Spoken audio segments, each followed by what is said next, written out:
राने सुबाने सयाने सियावर रामचंद्र जी की जय।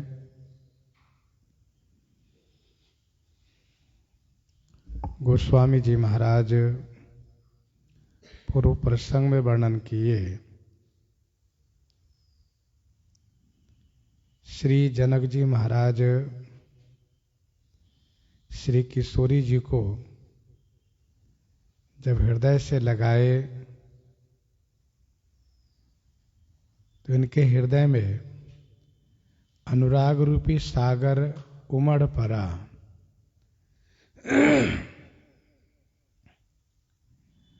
उस अनुराग रूपी सागर में श्री मिथिलेश जी महाराज श्री मार्कंडे जी के जैसे डूबने लगे। कभी डूबते हैं, कभी ऊपर आते हैं, कभी तैरते हैं। इसी बीच श्री सीता जी में जो उनका स्नेह है वह बट के रूप में दिखाई दिया।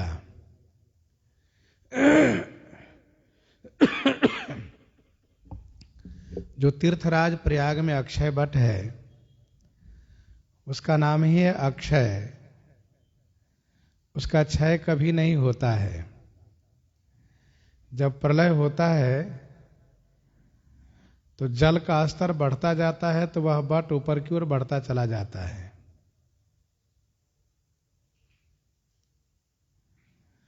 उसी अक्षय वट पर भगवान बालमुकुंद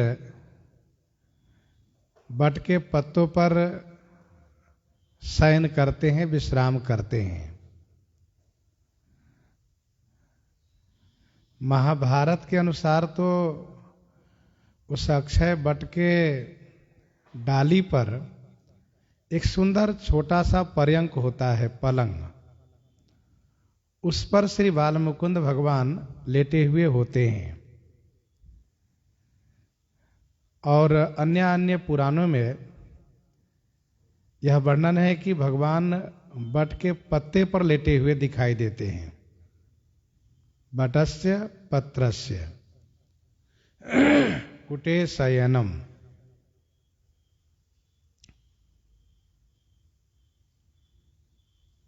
उस श्री सीता जी के स्नेह रूपी अक्षय वट पर श्री राम प्रेम रूपी शिशु दिखाई दिया, जिनको देख करके श्री मिथिलेश जी महाराज का चित्त स्थिर हो गया। अर्थात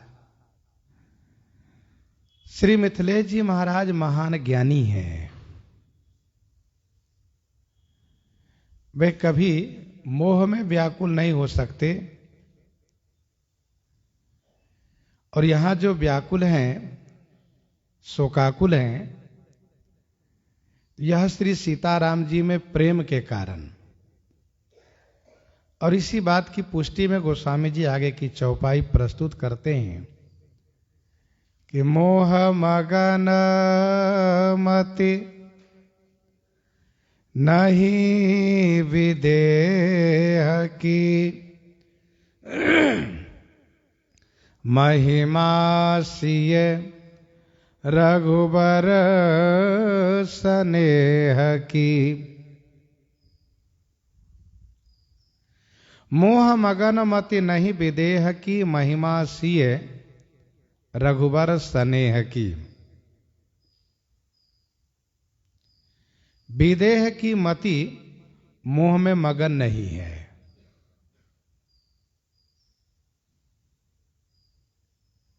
संबंध में तो श्री सीता जी पुत्री हैं, श्री राम जी जमाता हैं। तो जो श्री मिथिलेश जी व्याकुल दिखाई दे रहे हैं, यह इनकी व्याकुलता मोह में नहीं है। फिर इनकी व्याकुलता के कारण है सिय रघुवर के स्नेह की प्रबलता। अर्थात ज्ञान से बड़ा है भक्ति में स्नेह, भक्ति में स्नेह, भगवान श्री सीताराम जी के चरणों में अनुराग होना, प्रेम होना, यह ज्ञान से बड़ा है। और इनके सामने ज्ञान परास्त हो जाता है।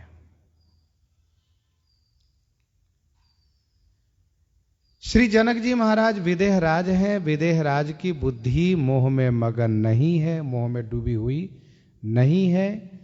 जैसा कि सामान्य जन बेटी दामाद को क्लेशित देख करके व्याकुल होते हैं, यहाँ यह बात नहीं है।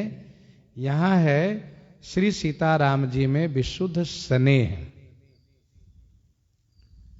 अर्थात श्री जनक जी महाराज श्री सीता जी को हृदय से लगाए हैं और इनका मन जब अधीर होने लगा है तो इन्होंने तुरंत श्री राम जी के ईश्वरत्व का स्मरण किया है और स्मरण करके इन्होंने अपने आप को स्थिर किया है मन को कि श्री सीताराम जी में स्नेह होना, श्री सीताराम जी के लिए शोकाकुल होना, व्याकुल होना, यह ज्ञान का बाधक नहीं है, बल्कि ज्ञान के लिए यह शोभनीय है। जासु ज्ञान रवि भव निशिनासा, जासु ज्ञान रवि भव निशिनासा, बचन किरण मुनि कमल विकासा, तेहि के मोह ममता नियराई, यह सिय राम स्नेह बड़ाई। तेहि की मोह ममता नियराई, यह सिय राम स्नेह बड़ाई। यह तो श्री सीताराम जी के स्नेह का बड़प्पन है कि ऐसे ज्ञानी को भी प्रभावित कर देते हैं।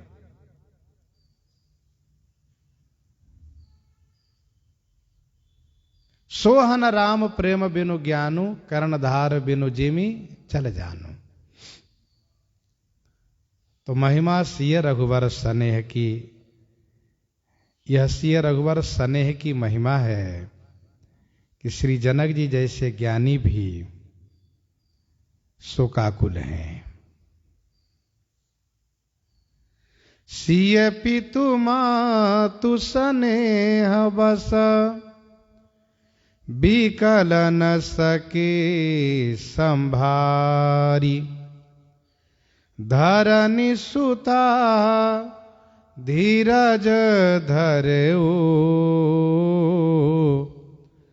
समऊ सुधरम विचारी, समऊ सुधरम विचारी। सिय पितु मातु स्नेह बस, बिकल न सकी संभारी। पिता और माता के स्नेह के बस होकर के श्री सीता जी भी व्याकुल हो गई। सिय पितु मातु स्नेह बस, बिकल न सकी संभारी, अपने आप को संभाल नहीं सकी। फिर गोस्वामी जी कहते हैं कि श्री सीता जी धरणी सुता हैं, भूमिजा हैं, और धैर्य धारण करने में, सहन करने में पृथ्वी का प्रथम नाम आता है। तो धरणी सुता धीरज धरेऊ, समय सुधर्म विचारी। समय और सुधर्म को विचार करके धरणी सुता श्री किशोरी जी ने धैर्य धारण किया। सिय पितु मातु स्नेह बस, बिकल न सकी संभारी।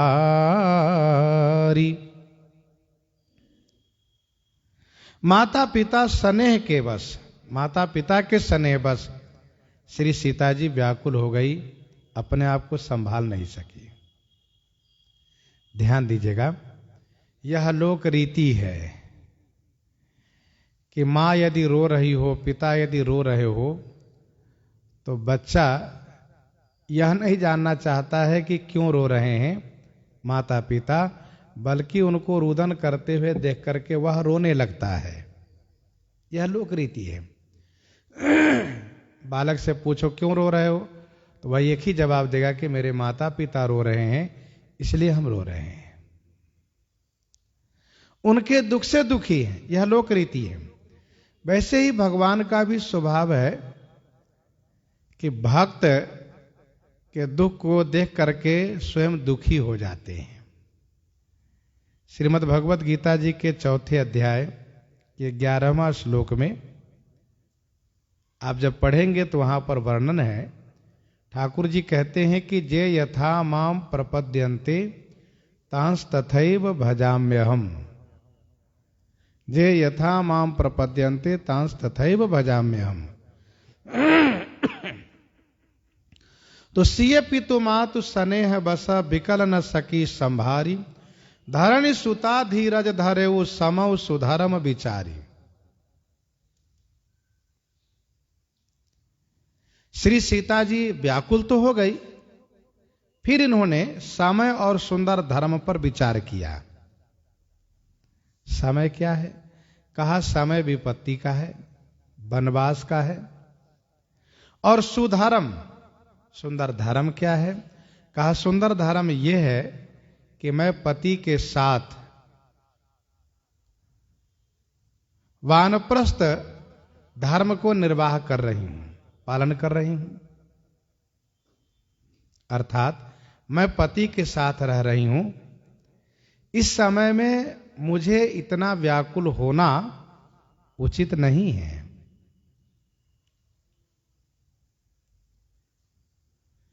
धीरज धर्म मित्र यरु नारी आपद काल परिखी यही चारी। विपत्ति के समय में इन चारों की परीक्षा होती है, धीरज, धर्म, मित्र और नारी की। किशोरी जी ने धैर्य धारण किया, यह सोच करके कि मैं जब इस प्रकार से व्याकुल हो जाऊंगी, मैं इस प्रकार से जब रुदन करती रहूंगी, तो मेरे माता पिता ये समझेंगे कि बेटी को वन में बहुत क्लेश है, बेटी वन में बहुत दुखी है, और यह सोच करके मुझसे कह दें कि बेटी चलो मिथिला जनकपुर में रहना। और जब वे आदेश करेंगे माता पिता कि बेटी घर लौट चलो, तो फिर कैसे मना करते बनेगा, कैसे रोकते बनेगा। इसीलिए श्री किशोरी जी ने धैर्य धारण किया, जिससे कि मेरे माता पिता को यह समझ में आवे कि वन के क्लेश से मुझे कोई क्लेश नहीं है, अपितु आप लोगों के दुख से मुझे दुख हुआ है। तो समय को विचार करके, धर्म को विचार करके धैर्य धारण किया। दोहावली 466 में गोस्वामी जी ने लिखा है, दोहावली 466 में गोस्वामी जी ने लिखा है कि सही कुबोल सांसति सकल, सही कुबोल सांसति सकल, अंगई अनट अपमान, तुलसी धर्मन परिहरिये, कही करी गए सुजान, कही करी गए सुजान।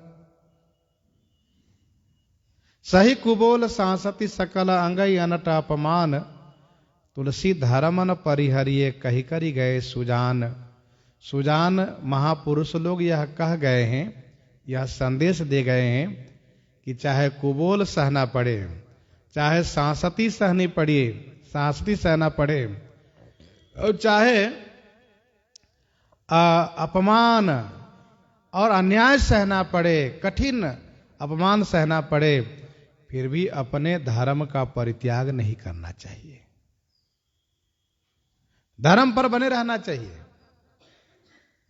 और धर्म के लिए जो कष्ट सहता है, धर्म मार्ग पर जो कष्ट सहता है, वही एक कीर्तिमान होता है, यशस्वी होता है। तो श्री किशोरी जी ने समय और सुंदर धर्म को विचार करके, पतिव्रत धर्म को विचार करके धैर्य धारण किया।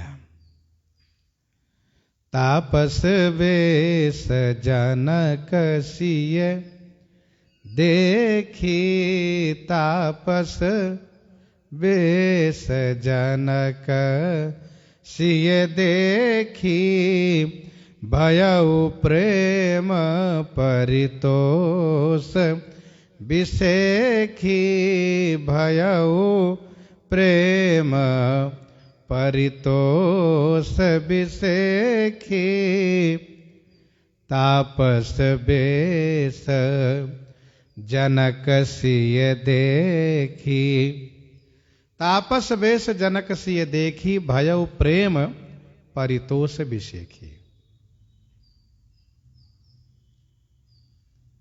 तापस वेश जनक सिय देखी।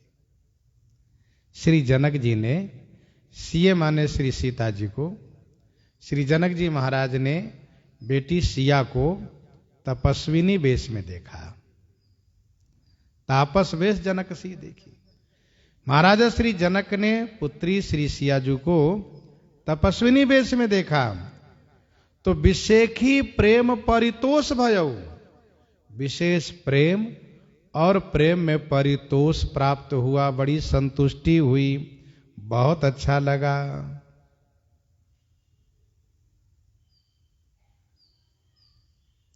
तापस वेश जनक सिय देखी।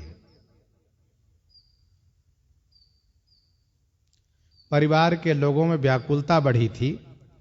तापस वेश जानकी देखी, भासव विकल विषाद विसेखी। लेकिन श्री जनक जी महाराज को विशेष संतुष्टि हुई, विशेष परितोष हुआ, आनंद आया। यह सोच करके कि धर्म मार्ग में ऐसा ही होना चाहिए। मेरी पुत्री श्री सियाजू जो पलंग पीठ तज गोद हिंडोरा, सियन दीन पगवनी कठोरा, पलंग पीठ तज गोद हिंडोरा, सियन दीन पगवनी कठोरा। आज वही बन के कठोर मार्ग पर चल रही हैं और पति के साथ छायावत होकर के वन में प्रसन्नता पूर्वक रह रही हैं, खुशी के साथ रह रही हैं। इसलिए श्री जनक जी महाराज को विशेष परितोष हुआ।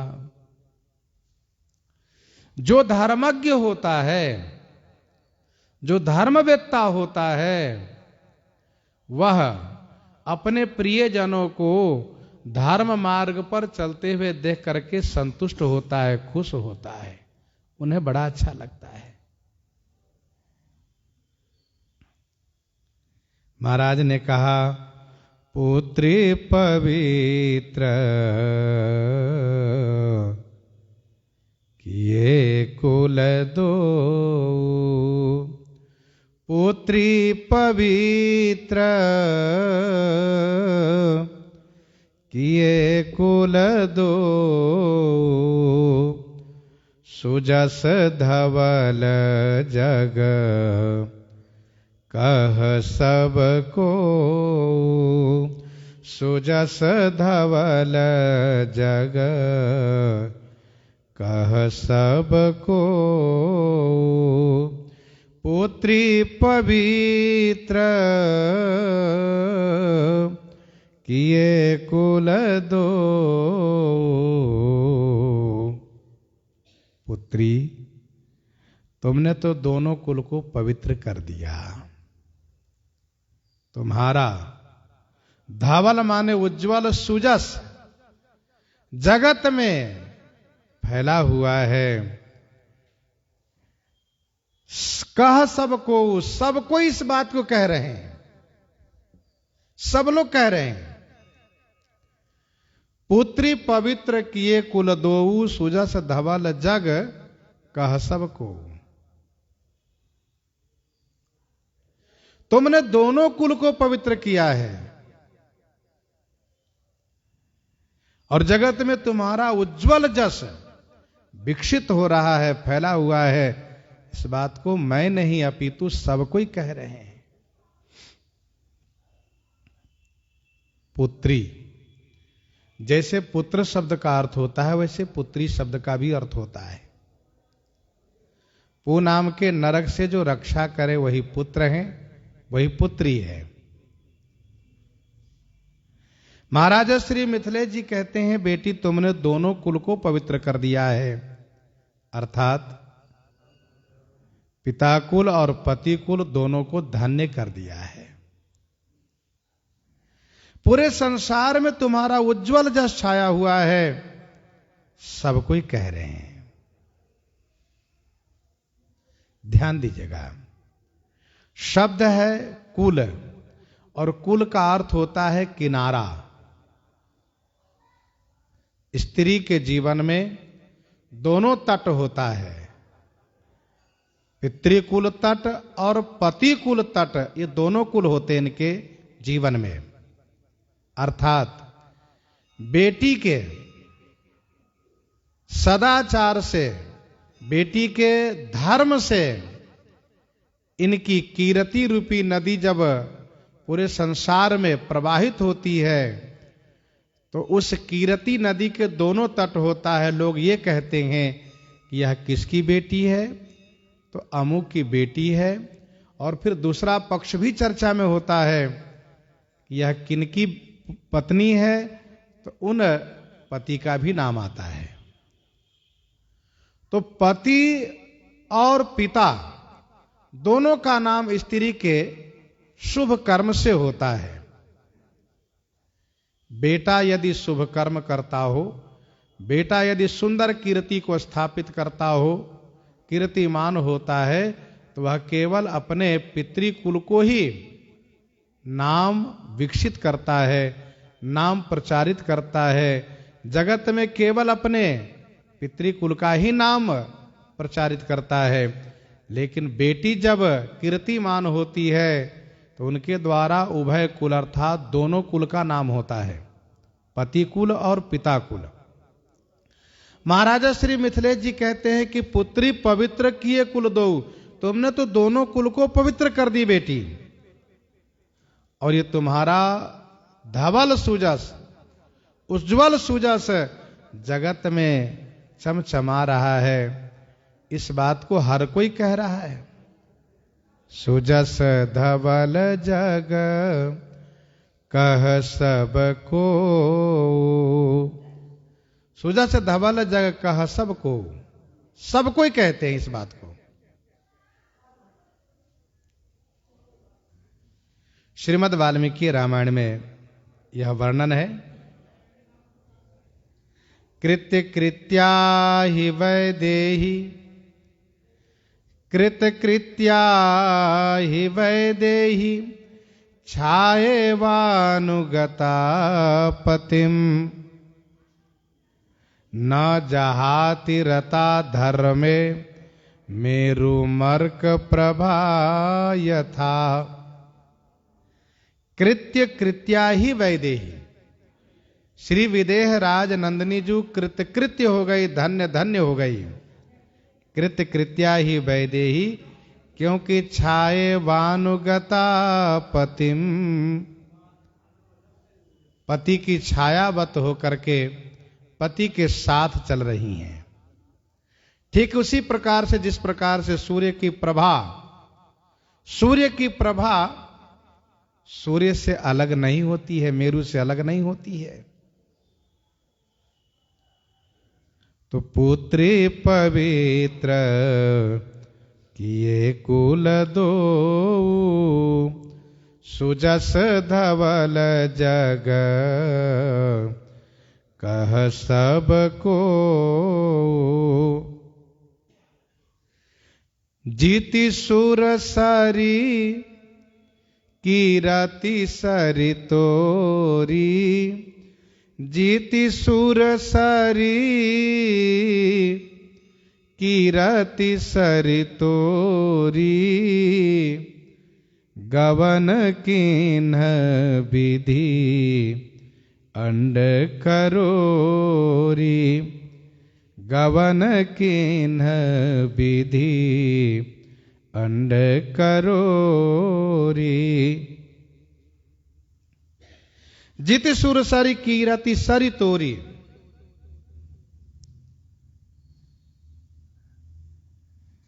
तुम्हारी तोरी कीरति सरी सुरसरी जीती। तुम्हारी कीरति रूपी सुरसरी माने गंगा, तुम्हारी कीरति रूपी सरी माने नदी, सुरसरी माने गंगा को जीत लिया है।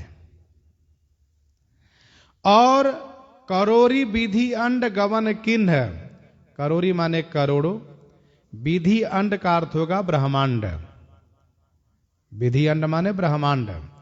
करोड़ों ब्रह्मांड में गवन किन्ह माने प्रस्थान की है। बेटी सीता, तुम्हारी कीरति रूपी गंगा, यह जो धरातल पर गंगा है, इस गंगा को जीत लिया है। जित सुरसरी कीरति सरितोरी गवन किन्ह विधि अंड करोरी।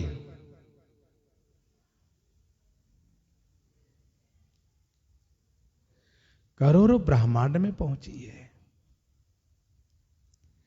गंग अवनी थल तीनी बड़े रे, गंग अवनी थल तीनी बड़े रे, यही किए साधु समाज घने रे, यही किए साधु समाज घने रे।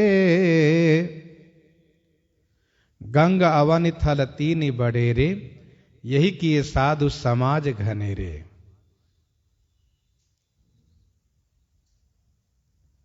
गंग अवनी थल तीन बड़े रे। गंगा जी अवनी माने भूमि पर, तीन थल माने तीन स्थल को बड़प्पन प्रदान किया है। श्री गंगा जी ने अवनी माने भूमि पर, तीन थल माने तीन स्थल को बड़प्पन प्रदान किया है, बढ़ाई दिया है। और यही किए साधु समाज घनेरे, यही अर्थात आपकी कीरति रूपी गंगा ने, आपकी कीरति रूपी गंगा ने घनेरे साधु समाज को पवित्र किया है और घनेरे साधु समाज को बड़प्पन प्रदान किया है। गंगा जी ने तीन स्थल को बड़प्पन दिया है। वह तीन स्थल कौन है? का हरिद्वारे प्रयागे च गंगा सागर संगमे। हरिद्वारे प्रयागे च गंगा सागर संगमे, सर्वत्र दुर्लभा गंगा त्रय स्थाने विशेषतः। श्री हरिद्वार, तीर्थराज प्रयाग और गंगा सागर, इन तीन स्थल को श्री गंगा जी ने विशेष बड़प्पन प्रदान किया है। श्री मिथिलेश जी कहते हैं कि बेटी तुम्हारी कीर्ति रूपी गंगा ने तो घनेरे साधु समाज को बड़प्पन प्रदान किया है। यह साधु समाज भी प्रयागराज है। मुद मंगलमय संत समाजो जो जग जंगम तीर्थ राजू। तो यह जो साधु समाज रूपी प्रयागराज है, इनको बड़प्पन प्रदान किया है श्री किशोरी जी के मंगलमय चरित ने। अर्थात जो साधु श्री किशोरी जी की गाथा को, कथा को गायन करते हैं, वह बड़प्पन को पाते हैं, बड़ाई को पाते हैं। महर्षि श्री वाल्मीकि जी महाराज ने श्री रामायण जी में श्री सीता जी के चरित को ही प्रधान माना है। सीतायास चरितम महत् स्पष्ट किया है। अब श्रीमद् वाल्मीकि रामायण के उस सूत्र को आप समझें और इस चौपाई को आप पढ़ें तो यह बात आपको समझ में आ जाएगी कि श्री सीता जी के चरित प्रधान करके ही रामायण है। क्योंकि श्री किशोरी जी की प्रार्थना पर भगवान अवतार धारण करते हैं, उन्हीं की इच्छा पर लीला करते हैं और उन्हीं के नाम से वैष्णव जगत ख्यात होते हैं, प्रसिद्ध होते हैं श्री संप्रदाय से। तो श्री मिथिलेश जी महाराज कहते हैं कि आपकी कीरति गंगा ने तो अनंत साधु समाज को बड़प्पन दिया है, वो सब बड़ाई पा रहे हैं।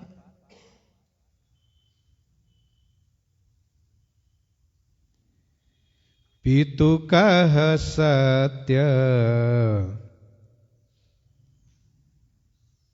पितु कह सत्य स्नेह सुबानी, सीये सकुच मह मनहु समानी, सीये सकुच मह मनहु समानी, पितु कह सत्य स्नेह सुबानी। पितु कह सत्य स्नेह सुबानी, पिताजी ने स्नेह बस सुंदर वाणी से सत्य कहा। पिताजी ने स्नेह बस सत्य और सुबानी कहा। जो इन्होंने कहा है ये सत्य कहा है, सुंदर वाणी से कहा है। लेकिन सीये सकुच मह मनहु समानी, श्री सीता जी मानो संकोच में समा गई। श्री सीता जी विशेष संकुचित हो गई। पितु कह सत्य स्नेह सुबानी, सीय सकुच मह मनहु समानी। पिताजी ने स्नेह में सत्य और सुंदर वाणी कहा, परंतु श्री किशोरी जी को बड़ा संकोच लगा। और ये श्री किशोरी जी का सद्गुण है। सद्गुण ये कहता है कि अपनी प्रशंसा सुनकर के संकोच होना चाहिए। निजगुण श्रवण सुनत सकुचाही, निजगुण श्रवण सुनत सकुचाही। बड़ा संकोच हुआ।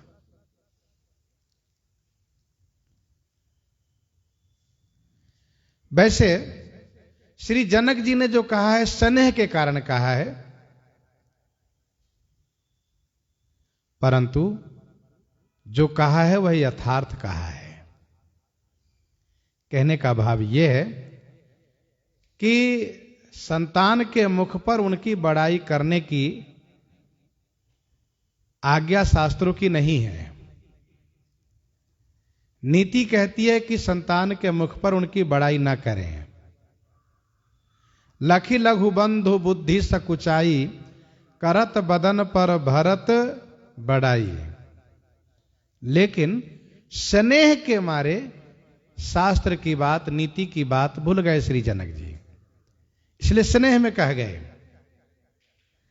श्री सीता जी को बड़ा संकोच लगा, पिताजी इस प्रकार से बड़ाई कर रहे हैं। तो पुनि पीतु मातु लेने ओर लाई, पुनि पीतु मातु लेने ओर लाई, सिख आसिख हित दीन्ही सुहाई सिख आसिख हित दीन्ही सुहाई पुण्य पितुमातु लीन्ही उरलाई। पुण्य माने फिर पिता माता ने उरलाई, लीन्ही माने हृदय से लगा लिए। पुनः पिता माता ने हृदय से लगा लिए और हित के लिए, हित के वास्ते सुहाई माने सुंदर सिख और आशिक दीन्हे। हित माने हितकारी, सुहाई माने सुंदर, शिक्षा और आशीर्वाद दिए माता पिता। पुण्य पितुमातु लीन्ह उरलाई। श्री किशोरी जी को संकुचित देख करके महाराजा श्री मिथिलेश जी, महारानी श्री सुनैना जी हृदय से लगा लिए और दोनों ने हितकारी सुंदर शिक्षा और आशीर्वाद दिए। शिक्षा, पति सेवा के संदर्भ में शिक्षा दिए। बेटी, स्त्री के जीवन में एक धर्म एक व्रत नेमा, एक धर्म एक व्रत नेमा, काये वचन मन पति पद प्रेमा, काये वचन मन पति पद प्रेमा। एक ही धर्म एक व्रत नेमा, काय वचन मन पति पद प्रेमा। स्त्री के जीवन में एक ही धर्म है, एक ही व्रत, एक ही नियम है कि वह पतिव्रत धर्म का मन वचन कर्म से पालन करें। ये शिक्षा है। आशीर्वाद दिया है, होई हूँ संतत पियहि पियारी, होई हूँ संतत पियहि पियारी, चिरुहि बात आशीष हमारी। ये आशीर्वाद दिया है। सदा सुहागिन हो तुम जब लगे मही अही शीस। गोस्वामी जी महाराज कहते हैं किशोरी जी अब यहां से जाना चाहती हैं, लेकिन संकोच बस कह नहीं पा रही हैं। कहती नसिए सकुची मन माही, इहाँ बसब रजनी भल नाही। कहती नसिए सकुची मन माही, इहाँ बसब रजनी भल नाही। कहती नसिए सकुची मन माही, कह नहीं पा रही हैं, लेकिन मन में संकोच है। कहती न मन माही सकुची। श्री सीता जी कह तो नहीं पा रही, लेकिन मन में बड़ा संकोच है। क्या सोच करके? तो यही सोच करके कि मेरे पति इस समय वनवास कर रहे हैं और मैं माता पिता के साथ में यहां रह जाऊं, यह मेरे धर्म के विरुद्ध है।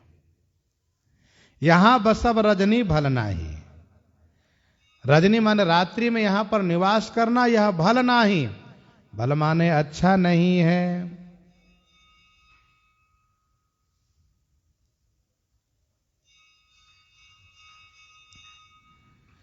किशोरी जी कह नहीं पा रही हैं, यह इनका शील गुण है।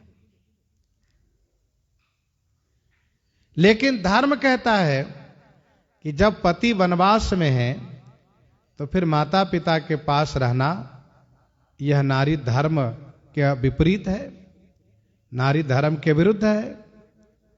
और फिर श्री किशोरी जी को वह सारी बातें याद आ रही है कि मैंने अपने स्वामी से ये कहा है कि माता पिता भगनी प्रिय भाई प्रिय परिवार सुहृद समुदाय सासु ससुर गुरु सजन सहाई सुत सुंदर सुशील सुखदाई जहां लगी जगत ने है अरु नाते पिए बिनु तियहि तरनी हुत ताते तन धन धाम धरन पुर राजू पति विहीन सब शोक समाजू भोग रोग समभूषण भारू जम जातना सरिस संसारु प्राणनाथ तुम बिनु जग माही मोकह सुखद कतहु कछु नाही।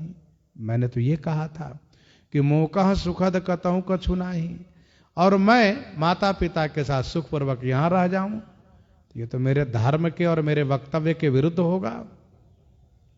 पितु वैभव विलास में डीठा निरुपमन मुकुट मिलत पद पीठा सुखन धान अस पितु गृह मोरे पिए विहीन मन भाव न भोरे ससुर चक्क वही कौशल राव भवन चारिदस प्रगट प्रभाव आगे होई जय सुरपति लेई अरद सिंहासन आसन देई ससुर तादृश अवध निवासु प्रिय परिवार मातु सम सासु पर बिनु रघुपति पद पद्म परागा मोहि क्यों सपने सुखद न लागा मोहि को सपने सुखद न लागा। मैंने ये कहा था और मैं सुखपूर्वक माता पिता के पास रहूं, ये तो मेरे धर्म के विरुद्ध है। तो धर्म विचार करके श्री किशोरी जी सकुचा रही हैं, सोच रही हैं कि यहां रहना मेरे लिए उचित नहीं है। फिर तो लखे रोख रानी जनायऊ राऊ हृदय सराहत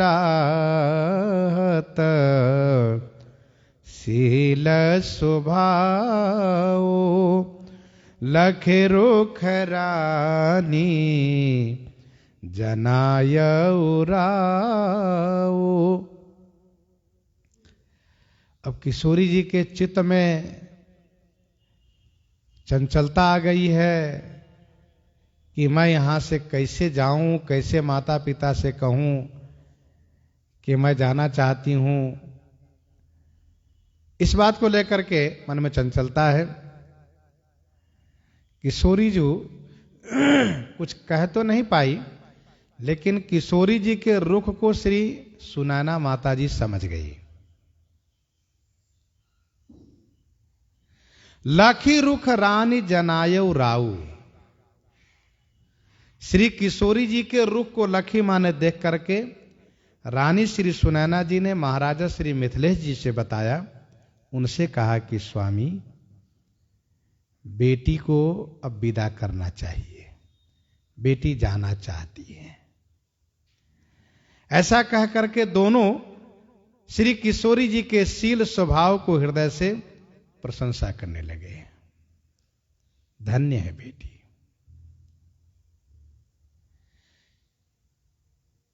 लखी रुख रानी जनायऊ राऊ। जो जिस समाज के होते हैं वे अपने समाज की गति को रुख को समझते हैं। श्रीमद् वाल्मीकि रामायण वर्णन है, अहिरेव ह्याहे पादान विजानाति न संशयः। श्रीमद् वाल्मीकि रामायण सुंदरकांड के 42वां सर्ग के 9वां श्लोक है। सुंदरकांड के 42वां सर्ग के 9वां श्लोक है, अहिरेव ह्याहे पादान बीजानाति न संशयः। जिसका मतलब यह है कि सर्प के पांव के चिन्ह को सर्प ही जानता है, दूसरा नहीं जान सकता। वैसे ही एक नारी के मनोभाव को एक नारी ही समझ सकती है, दूसरा नहीं समझ सकते। और फिर जहां धर्म विचार की बात रहती है तो वहां पर धर्म विचार संबंधित नारी के मनोभाव को एक धर्म पथ पर चलने वाली नारी ही समझ सकती है। एक पतिव्रता के मनोभाव को पतिव्रता ही समझ सकती है।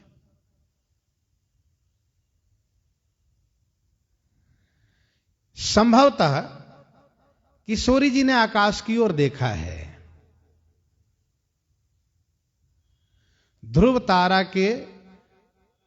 तारा की परिक्रमा 2 तारा करते रहते हैं। ध्रुव तारा की परिक्रमा 2 तारा करते रहते हैं और उस 2 तारा को देख करके यह अनुमान लगाया जाता है कि समय कितना हो गया है, रात्रि कितनी बीत गई है।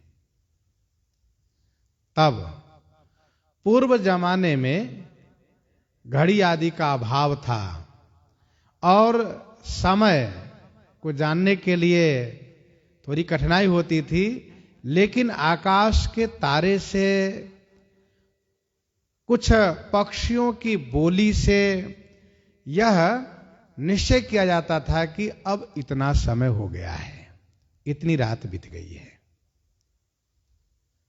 और इतिहास साक्षी है कि श्री गौतम जी के साथ यही छल हुआ। असमय में पक्षी की ध्वनि हुई जिससे उनको ऐसा लगा कि प्रातः हो चला है। तो कहने का अभिप्राय यह है कि किशोरी जी संभवतः आकाश की ओर देखी हैं, अथवा किशोरी जी ने मां से पूछा है, मां अमुक तारा कहां है। तो बस इतने में समझ गए श्री सुनैना जी कि तारा कहां है, इसके पूछने का मतलब क्या है। इसका मतलब यह है कि मेरी बेटी धर्म पथ पर चल रही हैं और अपने धर्म के अनुकूल पति के साथ ही रहना चाहती हैं, क्योंकि इस समय में वानप्रस्थ आश्रम में रह रही हैं, वनवास कर रही हैं। इस समय में पति को छोड़ करके माता पिता के पास रहना यह इनके धर्म के विरुद्ध है। इस बात को श्री सुनैना जी समझ गई और इन्होंने महाराज से कहा और महाराज और महारानी दोनों श्री सीता जी के शील स्वभाव को प्रशंसा करने लगे। बार बार मिली भेंटी सिए विदा की निसनमानी, कही समय सिर भरत गति रानी सुबानी सयानी, रानी सुबानी सयानी। बार बार मिली भेंट सिए विदा किन्ह सनमानी। श्री सीता जी जब जाना चाह रही हैं, यह जान करके श्री मिथिलेश जी, महारानी श्री सुनैना जी दोनों बार बार मिली भेंटी। श्री सीता जी से बार बार मिल भेंट करके सन्मानी विदा किन्ह, सम्मान पूर्वक विदा किए। और किशोरी जी के जाने के बाद समय सिर, समय सिर का मतलब ठीक समय पर, ठीक समय पर सयानी रानी सुबानी भरत गति कही। सयानी महारानी श्री सुनैना जी सुंदर वाणी से श्री भरत की गति, श्री भरत की गति अर्थात श्री भरत के व्यवहार, श्री भरत की स्थिति, श्री भरत की उस बात को जिस बात को श्री कौशल्या जी ने श्री सुनैना जी से कहा है, वह बात कही। बार बार मिली भेंट सिए। बेटी जब मैके में जाती हैं तो उनको बड़ा सम्मान पूर्वक विदा किया जाता है। माता पिता उनको बहुत कुछ भेंट विदाई दे करके विदा करते हैं, बहुत स्नेह और वात्सल्य के साथ। अब यहां पर वनवास है, कुछ स्वीकार करेंगी नहीं, कुछ लेंगी नहीं, इसलिए कुछ उन्हें दिया नहीं गया। केवल मिल भेंट करके अश्रुपूर्ण नेत्र से सम्मान पूर्वक बार बार हृदय से लगा करके इन दोनों ने अर्थात महाराज महारानी ने किशोरी जी को विदा किया। सम्मान का मतलब यह है कि दासी को साथ में किया और फिर 4-6 कदम चल करके कुछ पहुंचा करके और दासी को साथ में कर दिया। दासी पुत्री को बेटी को इनके निवास स्थान तक छोड़कर आओ। तो बड़े सम्मान के साथ विदा किया है। मिली भेटी यह द्वंद्व शब्द है, अर्थ एक ही है, मिलना। सब नारिन मिली भेटी भवानी, बड़े सम्मान के साथ विदा किया है। किशोरी जी के जाने के बाद कहे समय सिर भरत गति, रानी सुबानी सयानी। ध्यान दीजिएगा, समय से बात कहने पर बात का मोल रहता है, सुनने वाले को अच्छा लगता है। बढ़िया बात भी यदि असमय से कहिएगा तो उस बात का वह मोल नहीं रह जाता है।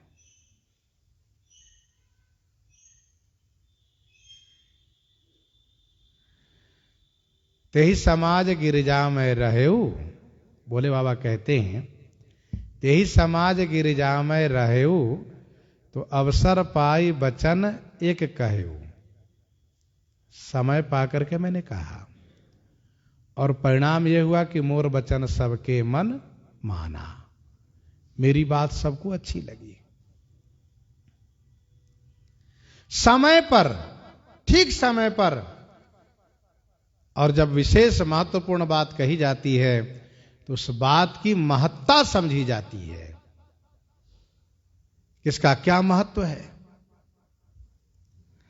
महारानी श्री कौशल्या जी ने बड़ी विनम्रता के साथ ये कहा था कि रानी राय सन अवसर पाई, रानी राय सन अवसर पाई, अपनी भांति कहब समझाई। अपनी ओर से समझाकर कहिएगा महाराज से। महारानी श्री सुनैना जी ने वही किया। कही समय सिर भरत गति, रानी सुबानी सयानी। सुनि भूपाल भरत व्यवहारो, सुनि भूपाल भरत व्यवहारो। सोन सुगंध सुधा शशि सारो, सोन सुगंध सुधा शशि सारो। भोपाल महाराजा श्री मिथिलेश जी ने श्री भरत के व्यवहार को सुना। कैसा लगा महाराज को? कहा महाराज को सोने में सुगंध लगा, और सुधा में कहा शशि सारू, चंद्रमा का सार अमृत महसूस हुआ। लोक में यह बात प्रसिद्ध है कि सोना बहुत महंगा है, सोना बहुत महंगा है, सोना बहुत प्रिय है, पर सोने में सुगंध नहीं है, खुशबू नहीं है। यदि सोने में सुगंध मिल जाए, खुशबू आ जाए, तो फिर क्या कहना है? कहेंगे देखो सोने में सुगंध आ गया। गोस्वामी जी महाराज श्रीमद् रामचरितमानस जी में यह भाव प्रस्तुत किए कि यहां सोने में सुगंध है। सोना बहुमूल्य है, उसमें खुशबू आ गई, सुगंध आ गया, फिर क्या कहना है? सोन सुगंध सुधा शशि सारू, और अमृत में भी शशि सारू माने चंद्रमा का सार है।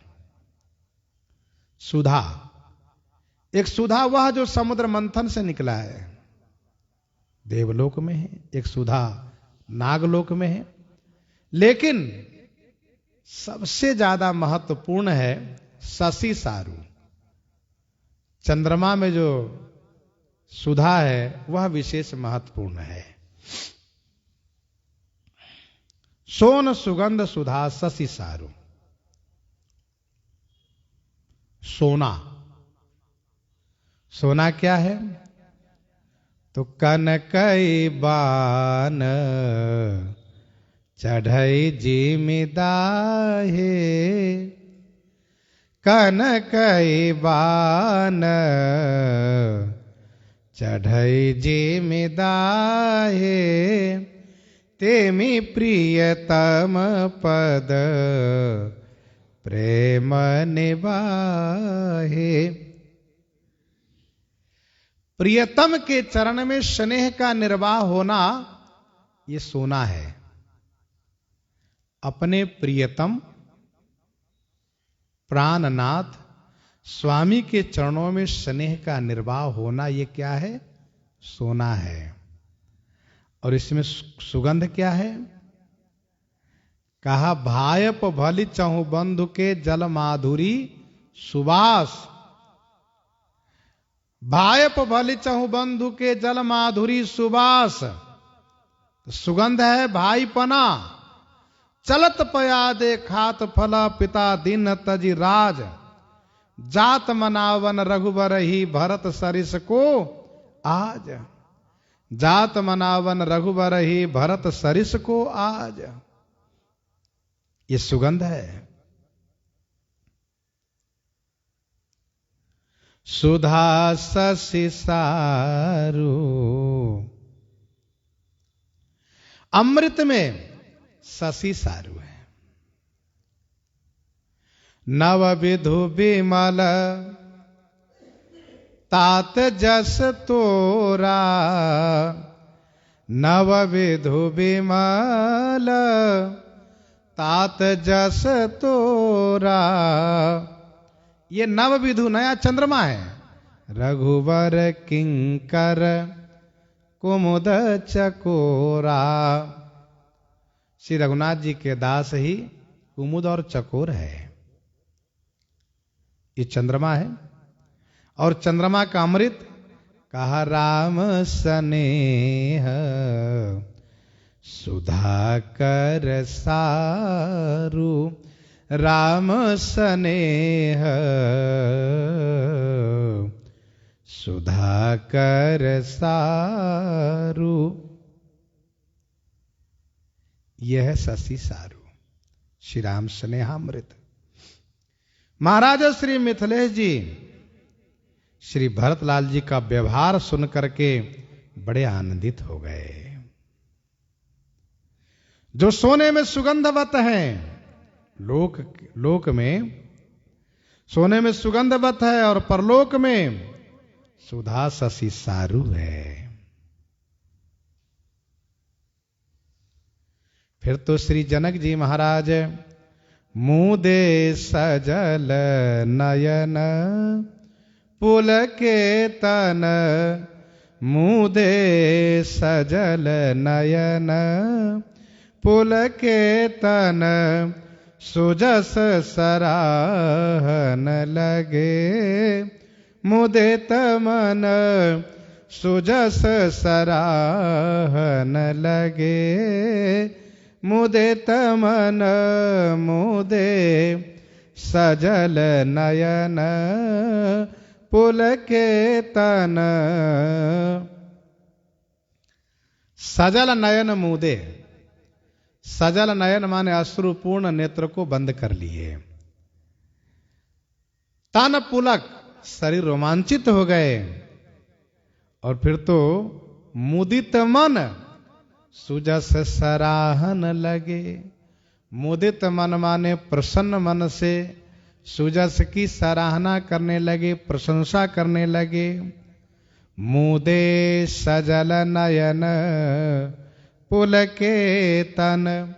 सुजस सराहन लगे मुदित मन। श्री मिथिलेश जी महाराज अश्रुपूर्ण नेत्र को बंद कर लिए। शरीर रोमांचित हो गया और प्रसन्न मन से भीतर ही भीतर श्री भरतलाल जी के सुजस की प्रशंसा करने लगे। यहां का दृश्य वैसा ही दिख रहा है। कैसा? जैसा कि कैलाश प्रकरण में, कैलाश के प्रसंग में भगवती श्री पार्वती जी ने जब श्री राम कथा संबंधित 14 प्रश्न किए हैं, तो वह सुन करके भगवान शिव के हृदय में सभी श्री रामचरित उदित हुए हैं और उदित होने के बाद वे समाधिस्थ हो गए हैं। हरहि राम चरित सब आए, प्रेम पुलकी लोचन जल छाए। श्री रघुनाथ रूप उरयावा, परमानंद अमित सुख पावा। परमानंद अमित सुख पावा। और जैसे यहां पर श्री मिथिलेश जी महाराज फिर जिस प्रकार से श्री भरतलाल जी के चरित्र को कहने लगते हैं, वैसे वहां भगवान शिव भी श्री रामचरित कहना शुरू कर देते हैं।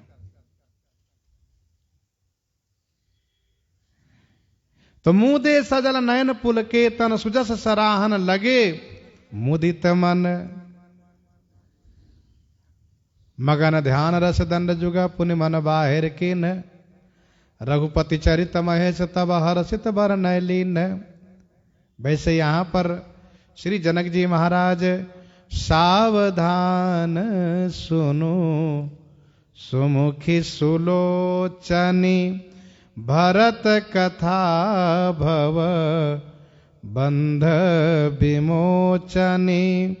सावधान सुनो सुमुखी सुलोचनी, भरत कथा भव बंध विमोचनी। हे सुमुखी, हे सुलोचनी, सावधान होकर के सुनिए। श्री भरतलाल जी की कथा भवबंध विमोचनी। भवबंध माने भवबंधन को विमोचन करने वाली है, भवबंधन को छुड़ाने वाली है। हे सुंदर मुख वाली, हे सुंदर नेत्र वाली, आप सावधानी पूर्वक सुनिए। सावधान सुनो सुमति भवानी, भोलेनाथ ने कहा वहां पर। श्री भरतलाल जी की कथा भवबंधन को छुड़ाती है। भरत दरस मेटा भव रोगु। श्री भरतलाल जी के दर्शन मात्र से भवरोग समाप्त हो जाता है। धर्मराज नय ब्रह्म विचारु, यहाँ जथामति मोर प्रचारु। धर्मराज नय ब्रह्म विचारु। धर्मराज नय ब्रह्म विचारु, यहाँ जथामति मोर प्रचारु। धर्म, राजनीति, ब्रह्म विचार, इन विषयों में जथामति मेरा प्रचार है, अर्थात प्रवेश है। लेकिन महारानी सुनैना, सोमति मोरी भरत महिमाही, कहई काह छल छुअते न छाही। वही मेरी बुद्धि श्री भरत की महामहिमा को कहेगी क्या, बल्कि छल पूर्वक छाया को भी नहीं छू पा रही हैं। ऐसे हैं श्री भरत के दुर्गम चरित श्री मिथिलेश जी महाराज। इस प्रकार से महारानी श्री सुनैना जी को सुना रहे हैं। प्रसंग को यहीं पर हृदयांगम करते हुए आइए श्रवण करते हैं। श्री पार्वती मंगल से।